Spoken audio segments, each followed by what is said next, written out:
नमस्कार सभी को। कक्षा 9 के सभी विद्यार्थियों का मेरे चैनल में हार्दिक स्वागत है। आज मैं उपस्थित हूँ आपकी संस्कृत पाठ्य पुस्तक का द्वितीय पाठा आदि कवि वाल्मीकि का अभ्यास कार्य लेकर। पिछले अंक में आपने देखा था इसका अनुवाद, पाठ का अर्थ, और इस बार ये द्वितीय भाग में आपका अभ्यास कार्य है। तो पहला है आपका काठिन्य निवारण, यानी कठिन शब्दों का अर्थ दिया है इसमें, तो इसे आप स्वयं लिखिए अपनी उत्तर पुस्तिका में और याद करिए। आगे आपका है अभ्यास कार्य। तो अभ्यास कार्य के अंतर्गत प्रथम में है निम्नलिखित अवतरणों का ससंदर्भ हिंदी में अनुवाद कीजिए। ये यहाँ से यहाँ तक इसमें दिया है, तो आप लोग अपनी पाठ्य पुस्तक में देखिए और मैं आपको इसमें देती हूँ। देखिए, पहला है आपका ससंदर्भ हिंदी अनुवाद में का में, तो ये यहाँ से यहाँ तक का भाग है। पुस्तक में देखिएगा संदर्भ, इसमें संदर्भ कैसे लिखा जाएगा? प्रस्तुत ग्रंथांश से हमारी पाठ्य पुस्तक संस्कृत, यहाँ पर मैंने प्रथम पाठ लिख दिया था, तो आप इसे द्वितीय करते हैं, ठीक है। आप अपनी कॉपी पर ये सुधार करते हैं। आदि कवि वाल्मीकि से लिया गया है। अब इसका अनुवाद देखिए। अनुवाद में क्या है कि सभी विद्वानों ने स्वीकार किया है कि वाल्मीकि ही संस्कृत साहित्य के आदि का अर्थ होता है प्रथम कवि हैं। सभी विद्वानों ने एक मत से स्वीकार किया है कि वाल्मीकि संस्कृत साहित्य के प्रथम कवि हैं। महामुनि ने सुंदर रामायण की कथा को अपने काव्य ग्रंथ में लिखा है, ठीक है। और भगवान राम का चरित्र हमारे देश और संस्कृति का प्राण है। वस्तुतः महामुनि ने इसी महत्व के कारण राम के लोक कल्याणकारी रूप को लोगों के समक्ष स्थापित किया। इसीलिए हम सभी उन राम को जानने में सक्षम हो सके। तो ये तो आपका का अर्थ हुआ। अब अगला भाग है आपका स्कंद पुराण आध्यात्म, तो यहाँ से प्रफुल्ल हो जाता था। अच्छा, इसमें संदर्भ जो है वो पूर्ववत ही रहेगा, जैसे ये ऊपर लिखा गया है वैसे ही आपको इधर भी लिखना है, इसीलिए मैंने नहीं लिखा। आप जब ये वाला लिखें तो यही वाला इसमें इसी तरह से लिख लें। अच्छा, इसका अनुवाद देखिए। स्कंद पुराण और आध्यात्म रामायण के अनुसार ये अग्नि शर्मा नाम के ब्राह्मण थे।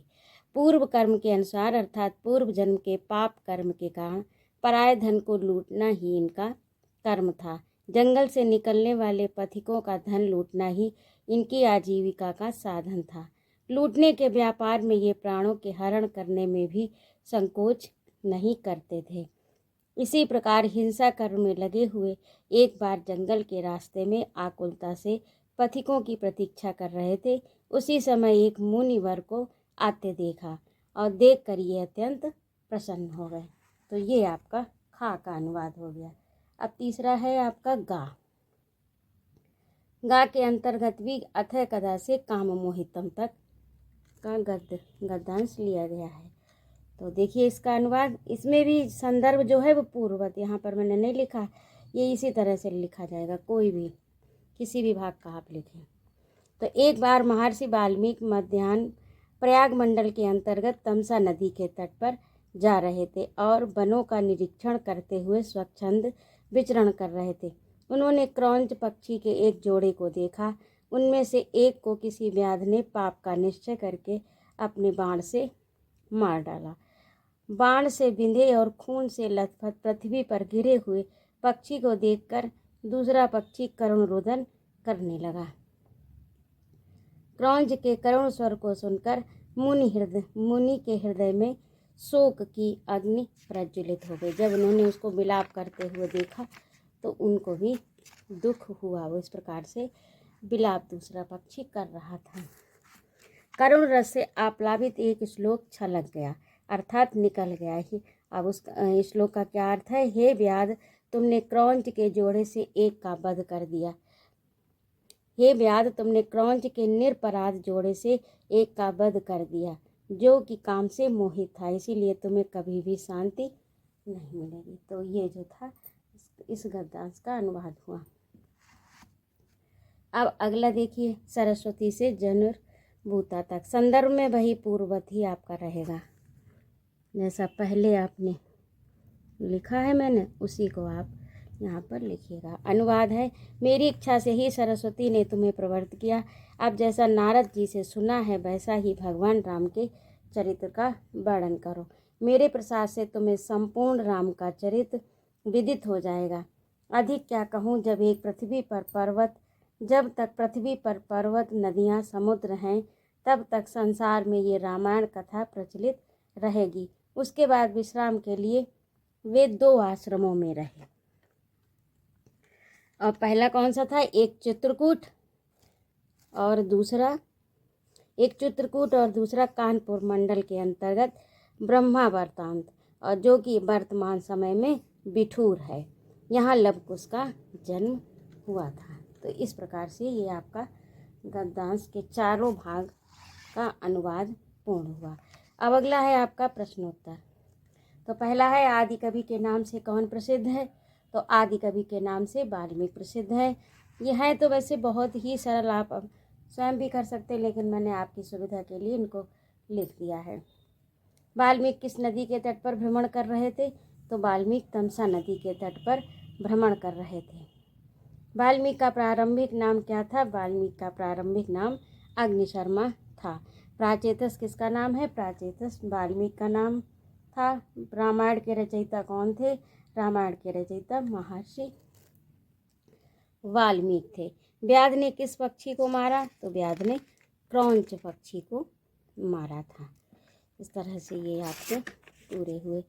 अगला देखिए, वाल्मीकि को आदि कवि क्यों कहा जाता है? तो संस्कृत साहित्य का प्रथम श्लोक महर्षि वाल्मीकि के मुँह से ही निकला था, इसीलिए इन्हें आदि कवि कहा जाता है। वाल्मीकि का प्रारंभिक जीवन किस प्रकार का था? अपने शब्दों में वर्णन कीजिए। तो वाल्मीकि का प्रारंभिक जीवन लूट मार और हिंसा वृत्ति का था।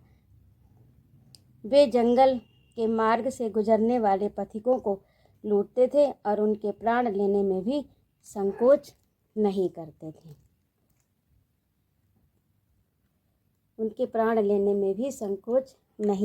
थे। कवि के मुख से माँ निषाद प्रतिष्ठा, ये श्लोक जो है दिया है, इसमें डाइजेस्ट का मतलब है ये पूरा, इसी का सबका अर्थ लिखना है। कब और क्यों निकला? तो इसका जो है इसका अर्थ नहीं निकला, इसका कारण पूछा है कि कब निकला और क्यों निकला।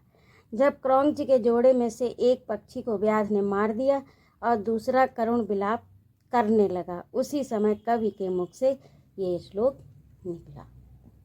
और अगला है आपका वाल्मीकिकृत रामायण का वास्तविक नाम क्या है? तो वाल्मीकिकृत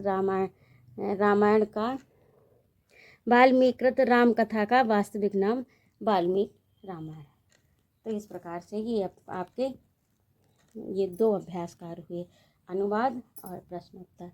अब अगला जो है वस्तुनिष्ठ में आपका दिया है, इसी में ये जो मोटे अक्षरों में दिया है, तो इसे जो है आप इसी में देखिए और करिए और पढ़िए इसको। इसमें कुछ कराने की आवश्यकता ही नहीं है। तो ये वाल्मीकि, इसका अर्थ, इसका उत्तर अग्निशर्मा, और इस तरह से ये आप इसमें देख लीजिए खुद ही। और इस तरह से ये आपका पाठ पूरा हुआ। आशा है आपको समझ में आ गया होगा। यदि ना आया हो, कोई समस्या हो, तो कृपया मेरे कमेंट बॉक्स में अवश्य लिखिएगा। यदि आपको मेरा पढ़ाना अच्छा लगता हो तो मेरे चैनल को सब्सक्राइब कीजिए, मुझे सपोर्ट कीजिए और अपने दोस्तों में शेयर कीजिए। मेरे चैनल पर आने के लिए बहुत बहुत धन्यवाद। जय माँ भारती।